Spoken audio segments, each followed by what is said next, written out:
मैं दिल्ली के एक फैक्ट्री में साफ सफाई का काम करता हूँ। मेरा घर फैक्ट्री से 5 किलोमीटर की दूरी पर है। मेरे पास एक साइकिल है जिससे मैं अपने घर से फैक्ट्री और फैक्ट्री से घर आता जाता हूँ। एक दिन जब मैं फैक्ट्री से घर जा रहा था तो रास्ते में मुझे एक लड़की दिखाई दी और वह मुझे घूर घूर के देख रही थी।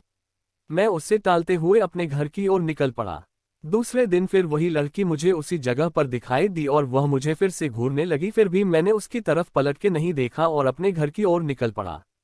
मैं उसके पास रुका भी नहीं क्योंकि मुझे उस लड़की से डर लग रहा था। वह लड़की कई दिनों तक मुझे देखती रहती थी। एक दिन वह लड़की वहां पर नहीं दिखाई दी तो मैं सोच में पड़ गया, ऐसा क्या हुआ जो वह लड़की आज नहीं आई। फिर मैं अपने घर की तरफ निकल पड़ा। एक हफ्ते बाद मेरे घर पर एक चिट्ठी आई और मुझे पता चल गया था कि यह चिट्ठी उसकी ही है। उसमें उसका नाम प्रीति लिखा हुआ था और उसमें से एक फोटो निकली थी जो कि उसी लड़की की थी। मैं चौंक गया कि उसे मेरा पता कैसे चला। उस चिट्ठी में लिखा हुआ था कि कल जब फैक्ट्री से निकलो तो जहां पर मैं खड़ी रहती हूं वहां पर मेरा इंतजार करना। उसके दूसरे दिन मैं वहां पर पहुंच गया तो वह लड़की वहां पर नहीं खड़ी थी।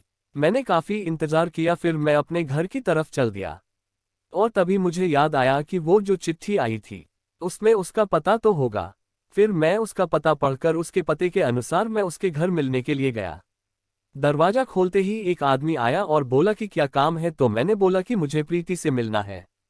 तो उस आदमी ने बोला कि मैं उसका पापा हूं और प्रीति को मरे हुए 2 महीने हो चुके हैं।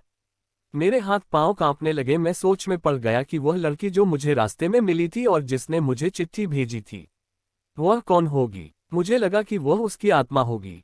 तभी प्रीति के पापा ने मुझे दिखाया कि देख लो, उसकी तस्वीर पर माला पड़ा हुआ था।